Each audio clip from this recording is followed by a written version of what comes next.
જય સ્વામિનારાયણ. આટલી મોટી સંખ્યામાં આ જેતલપુર ધામ ખાતે શતાબ્દી મહોત્સવની ઉજવણી થતી હોય તો ભગવાન સ્વામિનારાયણનો જયઘોષ એવો હોય કે છેક છપૈયા સુધી આપણો અવાજ જાય. બોલો જય શ્રી સ્વામિનારાયણ.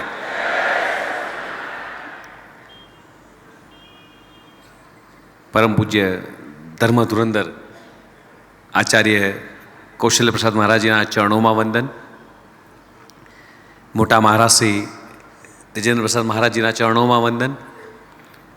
વ્યાસપીઠ પર વક્તા શાસ્ત્રી સ્વામી નિર્ગુણદાસજી મહારાજ, તમામ સાધુ સંતોના ચરણોમાં વંદન. અને ખૂબ મોટી સંખ્યામાં દેશ વિદેશથી, સમગ્ર ભારતમાંથી, સમગ્ર ગુજરાતમાંથી આવેલા તમામ હરિભક્તોને મારા જય શ્રી સ્વામિનારાયણ.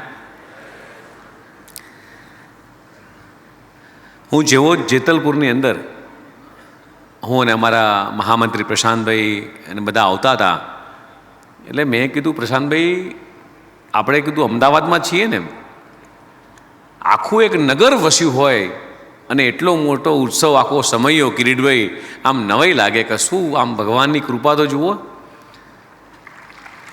આ ભગવાન સ્વામિનારાયણની કૃપા જુઓ કે આમ જ્યાં ખેતરની અંદર આટલો મોટો સમયો હોય, રોજના 3-4 લાખ લોકો આવતા હોય.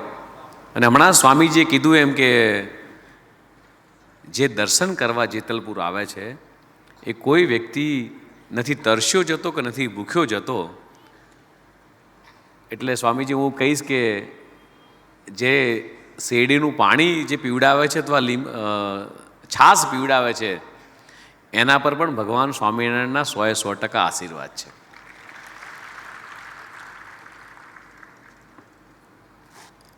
હું મારી નાનપણની વાત યાદ કરું એમ, હું બાબુ કાકાને કહેતો હતો, મારા ધારાસભ્યશ્રી, કે નાના હતા એટલે ચાલતા ચાલતા જેતલપુર આવતા હતા. અમારા પૂર્વ પટ્ટાના લોકો બધા, કિરીટભાઈ આપણે ચાલતા ચાલતા અહીંયા આવવાનું પૂનમનો મહિમા છે આજે એમ. ત્યારે જેતલપુર મંદિર અને ભગવાન સ્વામિનારાયણનો જે દર્શનનો જે લહાવો મળતો હતો, એ જે મહિમા હતો એમ, પણ ત્યારે કદાચ ખબર નથી કે આ એક ભરેલી પૂનમે આ ગાદી ઉપર બેસાડી શકે એ તાકાત ભગવાન સ્વામિનારાયણમાં છે. અને ત્યારે કદાચ કલ્પના નથી કરી કે એક સામાન્ય વ્યક્તિ જેમ સામાન્ય પૂનમ ભરવા આવે, દર્શન કરવા આવે, દર્શન કરીને જાય અને આટલા મોટા આશીર્વાદ મળશે. સ્વામીજી તમારા ત્રણેયના ચરણોમાં આ વંદન કરું છું એમ. 200 વર્ષનો આ ઇતિહાસ નાનો નથી એમ. હમણાં મોટા સ્વામીજીએ જેમ કીધું એમ કે જે કામ જગદીશભાઈ કરે છે એ જ કામ અમે કરીએ છીએ. હું એવું કહીશ સ્વામીજી કે જે કામ આપ કરો છો, આપના પગલે પગલે અમે બધા જ ચાલીએ છીએ. સનાતન ધર્મનો જે પ્રચાર આપના માધ્યમેથી, આપના મુખેથી જે થઈ રહ્યો છે, આ સમયો કે નાની ઘટના નથી કે સવારથી સાંજ સુધી કલાકો લોકો અહીંયા બેસી રહે. આ સાંપ્રત સમયની અંદર પોતાની વ્યસ્તતા વચ્ચે પણ એ ભગવાન સાથે, સનાતન ધર્મ સાથે, જેતલપુર મંદિર સાથે, ભગવાન સ્વામિનારાયણ સાથેનો આ જે નાતો છે એ ખૂબ અગત્યનો છે. હું એવું કહીશ કે આ સંસ્થા એક સ્ટેપલર મશીન છે અને આપણે બધા સ્ટેપલરની પીનો છીએ. હું એમ પૂછું અમારા કિરીટભાઈને કે કિરીટભાઈ સ્ટેપલરની પિનની કિંમત કેટલી એમ, તો કિરીટભાઈ 0.5 પૈસામાં ના આવે. પણ એ એક સ્ટેપલરની પિન એટલી અગત્યની છે આપણા બધાના જીવનની અંદર. એ પરિવાર હોય, સામાજિક સંસ્થા હોય, રાજકીય સંસ્થા હોય કે ધાર્મિક સંસ્થા હોય, એ એક સ્ટેપલરની પિન તમારો કરોડો રૂપિયાનો દસ્તાવેજ, એ કાગળ જો સ્ટેપલરની પિન ઉખડી જાય તો કરોડોનો દસ્તાવેજ નકામો થઈ જાય છે. તમારો સંપર્ક મંદિર જોડેનો હશે તો જ તમે જીવંત રહેવાના છો. તમે ને હું સ્ટેપલરની પિન છે, તમારું ને મારું જીવન એમ મંદિરની સાથે કનેક્ટ રાખવાનું છે. આપણા કરોડો રૂપિયાની માલ, મિલકત, દસ્તાવેજ, આપણા દીકરા દીકરીના સંસ્કાર, આ સાંપ્રત સમયની અંદર, આ ટેકનોલોજીના, એઆઈના યુગમાં જો મંદિર સાથેનું કનેક્શન ક્યાંક ધીમું પડી ગયું ભગવાન સાથેનો નાતો ક્યાંક ધીમો પડી ગયો, ક્યાંક સ્ટેપલરની પિન ઉખડી ગઈ, તો સમજો આપણા જિંદગીનું એક અગત્યનું કાગળ ઉખડીને ક્યાંક પડી જવાનું છે. જેમ કરોડો રૂપિયાના દસ્તાવેજની કોઈ કિંમત નથી હોતી, આગળનું એક પાનું ક્યાંક ઉડીને જતું રહે, એમ આપણા જીવનમાંથી પણ ક્યાંક એક કાગળ, જો એક સ્ટેપલરની પિન એટલે ભગવાન સાથે જે નાતો બંધાયો છે, એ એક કાગળ આપણા જીવનમાંથી જો ક્યાંક ઉડીને જતું રહે ને મિત્રો, તો આખું જીવન એ આપણું નિરસ છે. એક ખેડૂત રાત દિવસ ખેતરમાં મજૂરી કરતો હોય છે, કોસમાંથી પાણી કાઢ કરે, પાણી ભરાય નહીં, એટલે એણે ભગવાનને પૂછ્યું કે હે ભગવાન, આ આખો દિવસ મજૂરી કરું છું અને આ કોસમાંથી પાણી કાઢ કરું છું, પણ પાણી ભરાતું નથી એમ. એટલે ભગવાધારી સંતે કીધું એમ કે આપણા જીવનની અંદર જેમ નાના મોટા વ્યસન, નાની મોટી ક્ષતિઓ, નાની મોટી ખામીઓ હોય, એ જે છિદ્ર હોય છે, એવી જ રીતે આ કોષની અંદર પણ છિદ્રો પડી ગયા છે અને પાણી બધું વહીને જતું રહે છે. પણ જો તમે મંદિર સાથેના, સનાતન ધર્મ સાથેના, સાધુ સંતોના સત્સંગમાં હશો, સંપર્કમાં હશો, તો આપણા જીવનમાં આવા છિદ્રો હશે તો ભરાઈ જશે. વધારે વાત નહીં કરતા પણ હું ચોક્કસ કહીશ કે આ આધ્યાત્મિકતાની ભૂમિ પર હું આવ્યો એટલે એકદમ સ્વચ્છતાનું વાતાવરણ હતું, એટલે પર્યાવરણ શુદ્ધિ, અંતરિક્ષ વિજ્ઞાનની આખી નગરી ઊભી કરવામાં આવી છે.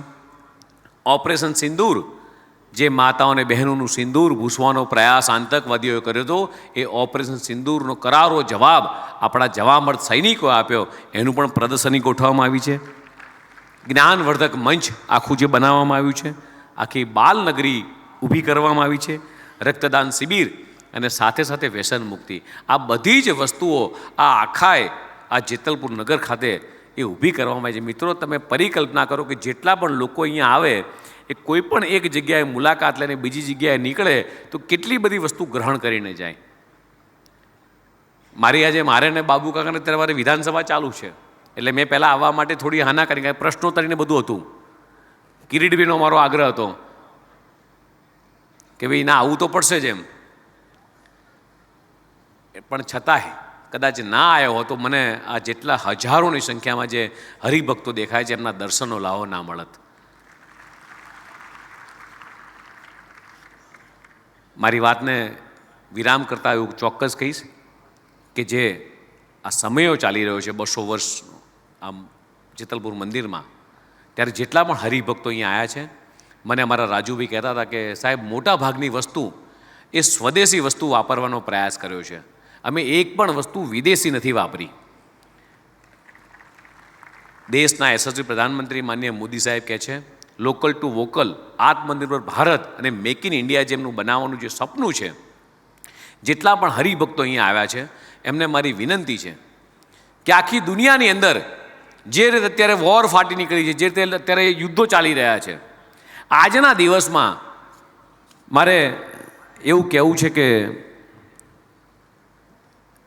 મોટા બાપજીને કે 2 મિનિટની એક એવી ધૂન કરાવજો, અને આ ધૂનની એક પ્રતિસાદ, એક પોઝિટિવ એટમોસ્ફિયર એવું થાય કે વિશ્વની અંદર એક શાંતિ ફેલાય, એવો જો મેસેજ આપણે મોકલી શકીએ તો અહીંયા જેટલા પણ હરિભક્તો આવ્યા છે મિત્રો, આ વિશ્વ, ઈરાન અને ઈરાક હોય, અમેરિકા અને ઈરાનનું જે યુદ્ધ ફાટી નીકળ્યું છે, આ યુદ્ધમાં પણ જો ક્યાંક આપણી એક પ્રાર્થના એ ત્યાં સુધી પહોંચે ને ભગવાન સ્વામિનારાયણ પ્રાર્થનાને સાંભળી લે, તો મિત્રો કેટલાય લોકોની જિંદગીને આપણે બચાવી શકીએ.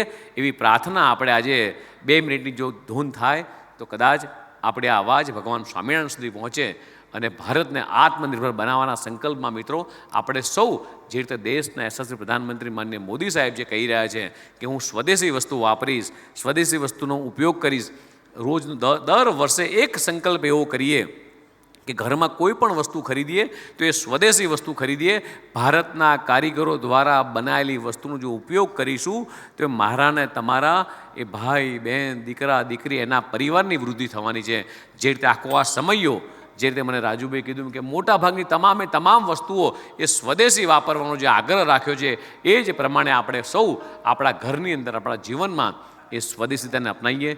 ફરીથી આ જેતલપુર ખાતે આ ભવ્ય દ્વિતીય મહોત્સવની અંદર આવેલા સૌ હરિભક્તોને મારા જય સ્વામિનારાયણ, જય સ્વામી. ખૂબ ખૂબ આભાર વિશ્વકર્મા